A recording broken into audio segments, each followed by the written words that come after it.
Hello, and welcome to week 4 in this Stitched Circle Show Challenge. It's a hard word to say for a Danish girl, yeah. But if you don't know what I'm talking about, I have put a link here below under more, and there is a link for the playlist for this whole series. So I would recommend highly that you go and look at the first part, or for not part but week 1. There I will explain everything about what this is about, the Stitch Challenge, and why we will work after Dogma Rules and what Dogma Rules means to a Dane. Yeah. So a warm welcome to you if you just have fallen down here in this video here. My name is Lisbeth and I do a lot of different things: slow stitching, journaling, art journaling, making books, altering books, making collages in both fabric and paper, and jelly printing and all sorts of things. And if you're interested in all of these things, you have come to the right channel. But if you're only interested in one of the subjects, look at the playlist. I have tried to divide them up the best I can, and then you can look at what interests you. But this challenge here is a weekly challenge, and I set a simple set of Dogma rules and do something by those rules. And if you want to, you can participate, and if you want to share what you're doing, I have a Facebook group called Dogma Rules / Dogma Embroidery, and there also is a link for that Facebook group here under more, and you can be a member. You have to answer some simple questions, and there you can show what you're doing if you want to participate in these weekly small Dogma challenges. So look at that if you're interested in that. And I don't think there's much more to say other than let us get the show started. There was something else I want to say. I have chosen to make small pieces because this is not supposed to be something that takes half a year to do a piece. It is meant for practicing and have some simple rules to follow, and use a half an hour or 2 hours or what you want for that, and not more than that. And some of them will be on paper, and some of them on fabric, and some of them will be a mix of it. And to have a place to put my pieces, I have the cover here I made a long time ago, and there is a video in, also under more, where not how I made the fabric for the cover, but how I sewed it together so you can get a cover.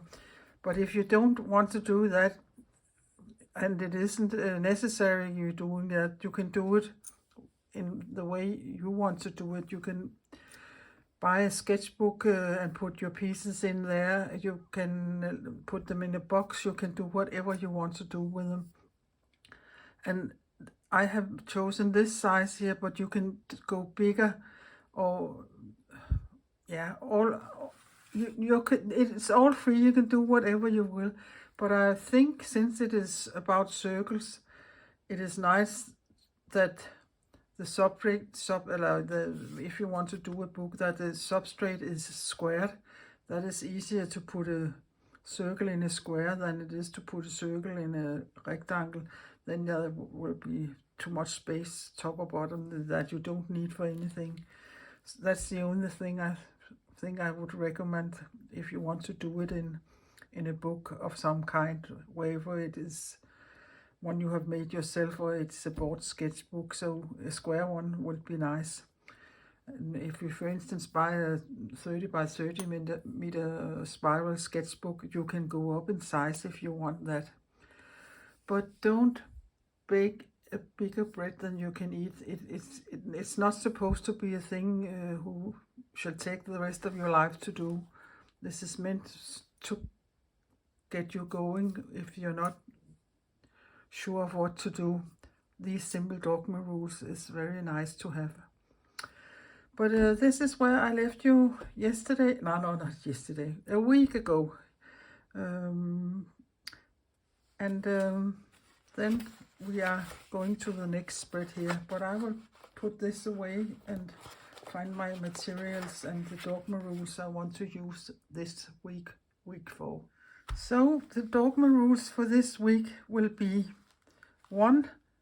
A piece of light fabric, and I have used here a piece of linen fabric. Only to use whipped double running stitches. That was rule number 2. And rule number 3, sew on the traced line you have made inside the circle. And you, of course, will have to use the stitches as I said you earlier. And 4, use 2 colors of thread in the same color family, a light one and a dark one. And I have chosen to use these two ones here. I think they look nice on my kind of fabric here. So this was the 4 rules, and I will also put them under more here. And I will also put them in the Facebook group under albums. There will be an album with the rules and a picture of what I'm doing, so you can see this is the place you could put your picture of what you have been doing if you want to do that. And I really hope you want to do it. It is so nice to see what other people are doing and how they interpret these things I'm talking about here. So on with the show. So the dogma rule number 3 is where we start, and that said, stitch on the traced line you have made inside the circle. And by that I mean we have to have a circle of something where we can trace inside that. And if you don't have a template like this, or you can perhaps have a hoop where you can take one of the rings from the hoop and use that. And that is what I think I will be doing. If you don't have either of those things, you can take a piece of cardboard and draw a circle and cut the circle out, and then you can lay this down, so there would be a hole there, the cardboard will be around there. But you can say, why do I want to do it like this? And I do want to do it like this because now the funny part comes. Now I want to trace some lines inside here, and I've just taken a marker or something. It has to be something you can see when you draw here, and it should be visible, and it should be a thin line. And perhaps you have one of those markers who disappear, then you can use that. But I have just chosen here to take a marker like this. And the thing I want to do, I know I want to cut this out as a square when I'm done, so place it so you have a little around here of your fabric. So I will just push it down here in the fabric, and now the funny parts start, and this is where you have to close your eyes and just drag your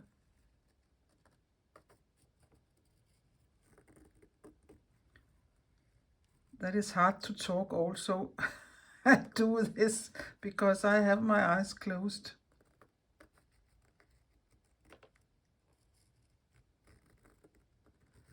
So I will talk when I'm done.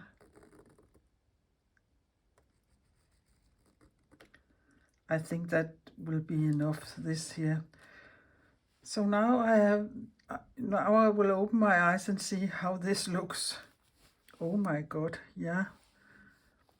But you can see you have a trace line here, and this is where we are going to sew the double running stitches, the whipped double sorry, running stitches.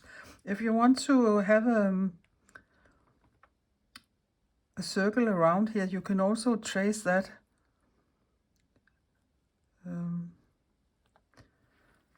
I think I will do that, or will I? You cannot see this is a circle without doing that, I think. But if you put a lot of more stitches, not stitches, but trace a lot of more inside here, perhaps you don't need to do this, but I will do that. But it is totally up to you. And here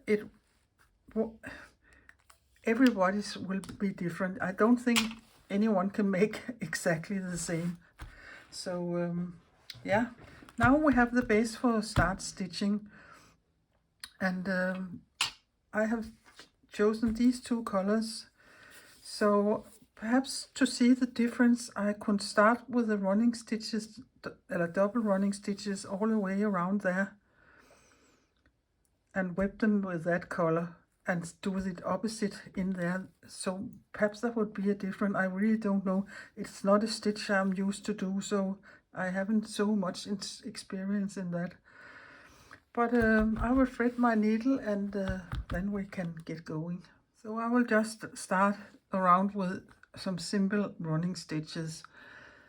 If you're one of those people who like to sew in a hoop, you can also do it, but then you will have to have a bigger piece of fabric and a bigger hoop to do this, but it's possible. But I will think I will make my stitches about this size here. Whoops, that was a flying needle. And I can fetch it all over there. So it is just up and down, and I think it is the easiest stitch you can ever make. And everybody who can hold a needle in their hand can do these stitches. So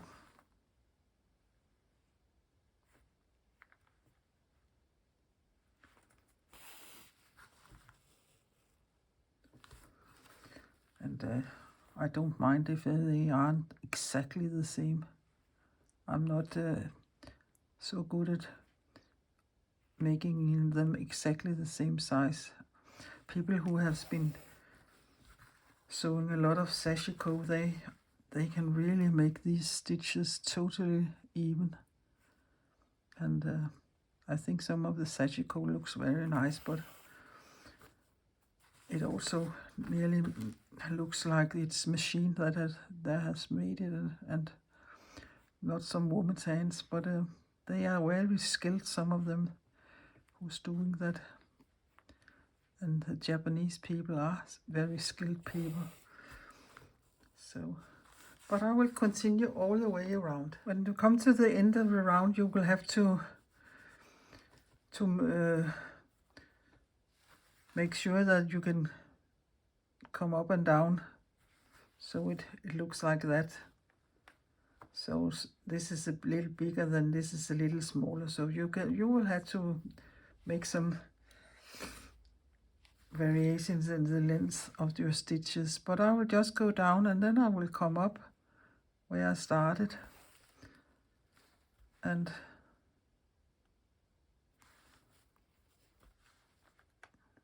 yeah, I can go back there, it doesn't matter, but you come up in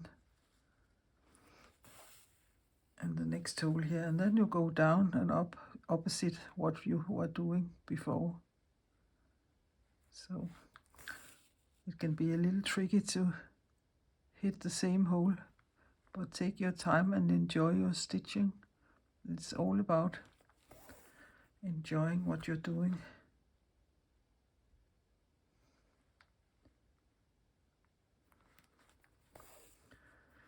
You can see I can't take so many stitches at a time here, because I want to be sure I'm coming up and down in the same hole as I was on the first round. But this is double running stitches without a whip. So we will do the whip when I'm all the way around. You could also have done back stitches. That would have been exactly the same too, I think. But now we do it this way here in this week 4.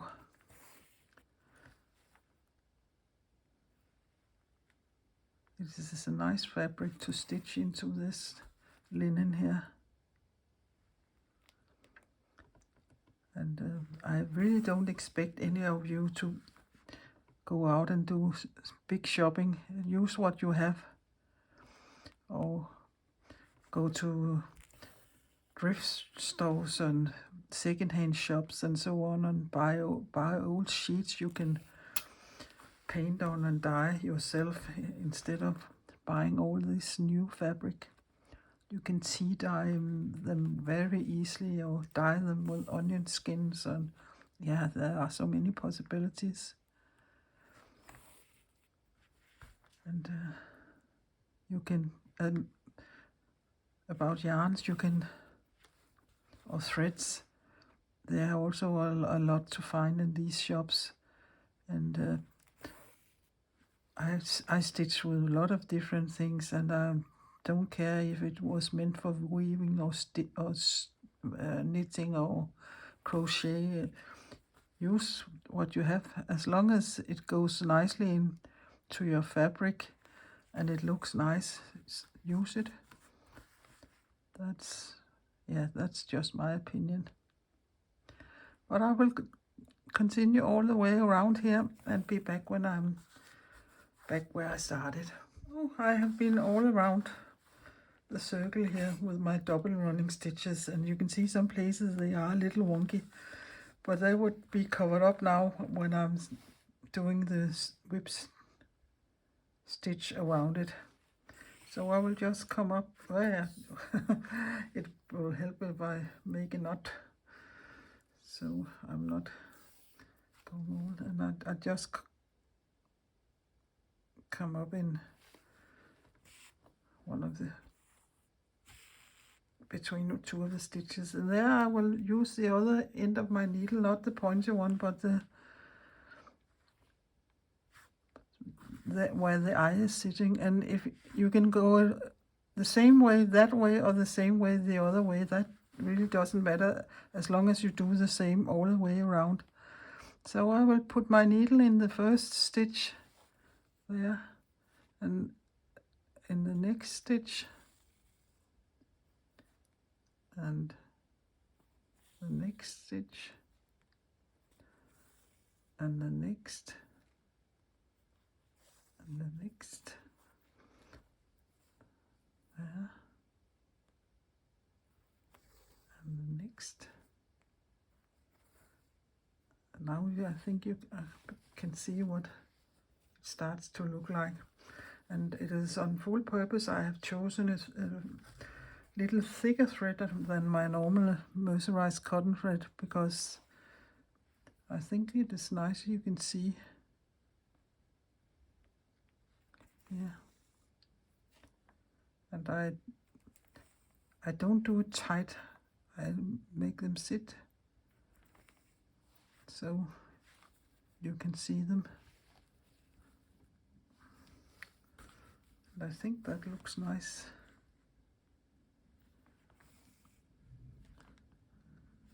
If you're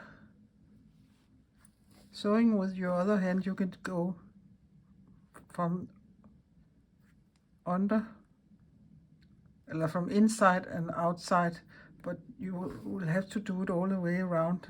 I'm doing it from outside to the inside, but it doesn't matter if you do it each way of the 2 ways, but just to do the same all the way around in your circle. And you can also probably see now why I said choose a light color and a dark color in the same family, because it looks nice. I think it looks nice. I don't know about you. but I will continue all the way around and show it to you when I'm back where I began. So I have been all the way around and made my last whip, so I just go down underneath here and then it's done, and that looks quite nice. And since I'm not long away from where I started this one, I was talking about switching the two colors around, I will just come up here where I started my line, and again I will just do running stitches following this line here. I think the most important thing here is not to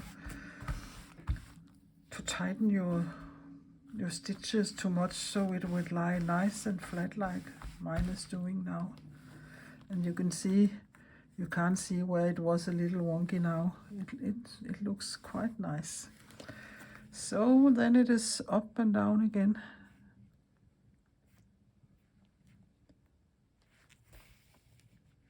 And the first round isn't, I think it's the easiest one to stitch compared to the second round of stitches.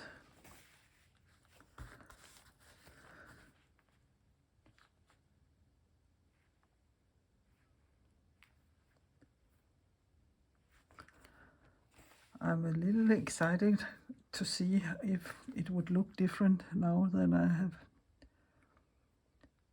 switched the two colors, but it would take a little time before I reach the point where I can do the whipping. Yeah, I'm really close here, so I will just go a little further down here. I think no one can see that.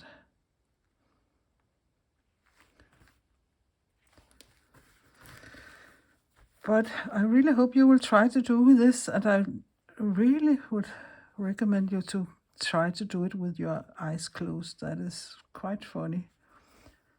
And you don't have to talk at the same time because I think that was nearly impossible to concentrate on what I was doing and talking at the same time. But I will do the first round and be back. So done with the first round, and I think it looks quite funny. It's like a snake was spiraling around here. So I ended here, so I will just come up here in the last stitch, and that could be perhaps the trickiest part. That's, for me, it's the trickiest part to hit the same ways where I have been coming up and down. But perhaps it's just practice like anything else here in life. The only way you get better at doing something is practicing. But I will continue.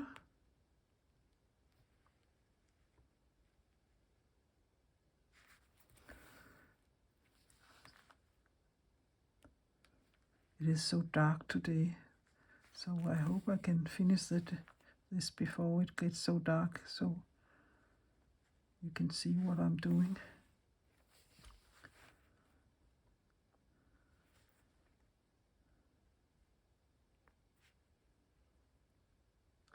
But I will continue and be back when I'm done the second round here, or the double running stitches. So done with the second round of my double running stitches, and I think my fabric is lying nice and flat. So now for the last round. It sounds like I'm sitting in a pub in London. Last round, ding, ding, ding. Yeah, but I ain't sitting in a pub. I'm sitting here by my window stitching home in Denmark. But Now for the whip stitches, and again I will do exactly the same as I did before. I will come from up and go under, and I'm so excited to see if it will look different, because now I'm whipping with the darkest thread, where I was whipping with the lightest thread.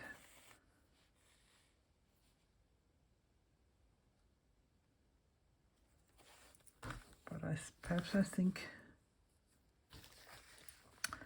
I should be doing it a little so there's something to look at. I can see there's one thing that's easy, and that is to see the stitches I'm going into, because they are lighter in the color, so that is easier this way for your sight to see it, for your eyes to see it this way here. So that was one thing you can consider if your eyes isn't the best.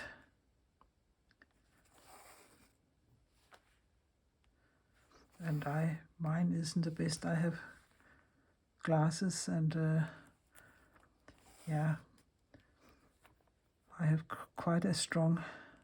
I don't know how it's said in English, but I'm not short-sighted. I'm long-sighted, if it's the term you use. I don't know, but as my dear husband said, sometimes when I'm getting new glasses, that next time I will need a dog to move me around. But yeah, so that bad it isn't, and I can do most things. I can do everything, and drive cars, and yeah, stitch and everything, as long as I have my glasses. But I can't do much without them. So yeah, now I have been doing this here, and I think I can see a difference. This looks darker than this does. So one lesson learned: the thread you are whipping with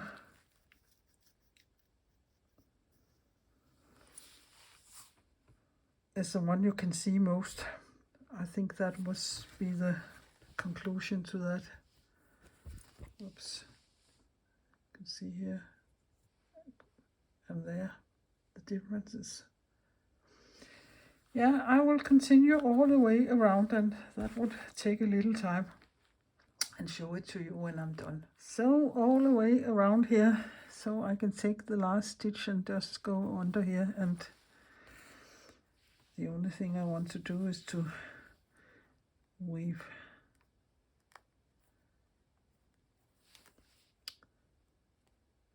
my ends in and secure the thread here.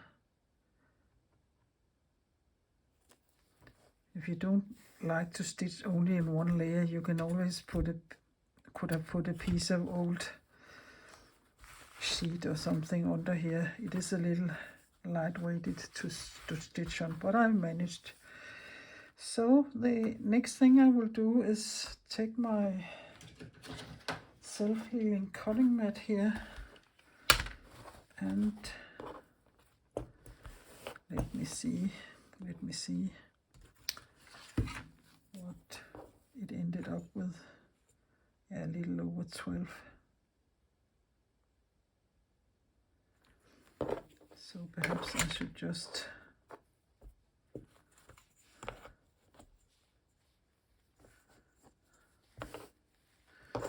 because it is better to use that as a guideline, the selvage there. That is somehow straight, I think.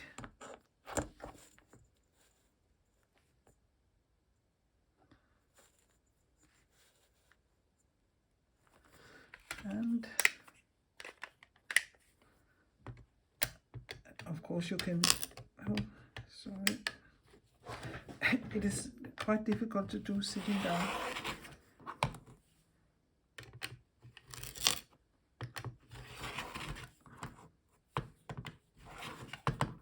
Like this. Let me be there.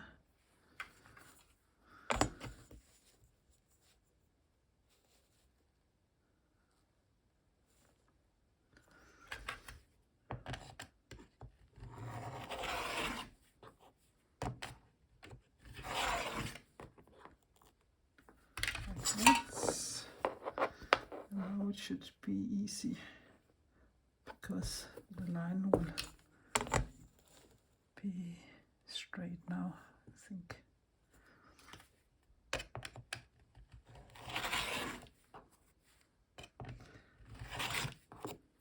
And the last one.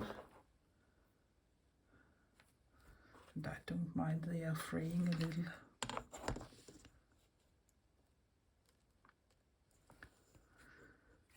Like this.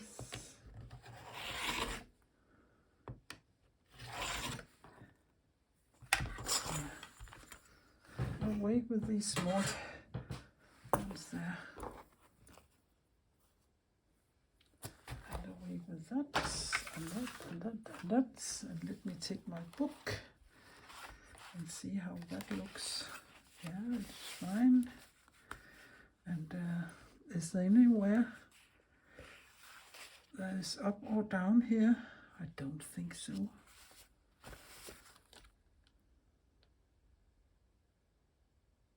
Yeah. Perhaps this way here. Yeah. And then I will take my, where is it, my double-sided tape, because as I have said in the other videos, I don't want to sew it in my book because I don't like to see stitches on the other side, because I'm doing something on both sides of the pages. And since I don't know how big or small my pieces will be, and I will just burnish it down.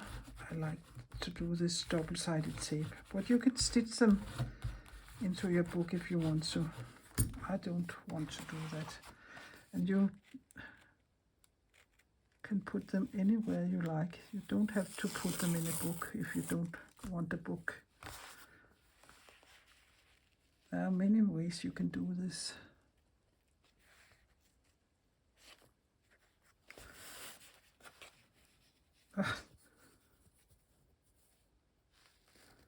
Oh my, I think I didn't. I will start all over. All the glue is sitting here. And what was it I was saying? I was saying this way here.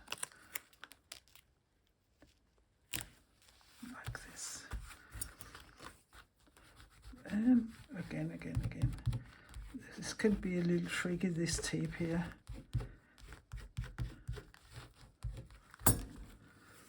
But let me see.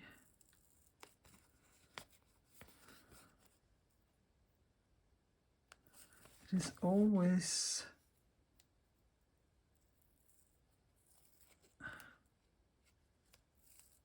no, it isn't there. I will fiddle around with it and show it when it is in my book. So I got the tape off, the plastic of the tape. So I will just eyeball it there. And now it is sitting there. And I will write the Dogma Rules beside here. So it was weak. No, I will find a pencil to do it because I sometimes spell it wrong, but I will write it here. So here it is, and week 4 said, piece of light fabric, only use whipped double running stitches. Stitch on the thread line you have done with closed eyes inside a circle. Use 2 colors of thread in the same color family, a light and a dark one. Dot, dot, dot, dot. Yeah. I will take some close-ups at the end of the video, and you can put your nose into this. I haven't done this stitch before, and I think it was quite funny to do, and I especially think it was funny to do the drawing with closed eyes. So I really hope you will give it a go, and you find some inspiration in this project here and the things I'm doing here on my little Danish channel. If you do, please give my videos a thumbs up, and please consider subscribing my little Danish channel. That will be very helpful of you, and I would appreciate it very much. So hopefully on with the stitching, and please show what you're doing in the Facebook group. So take care and be creative, and bye for now, and see you hopefully next week. Bye.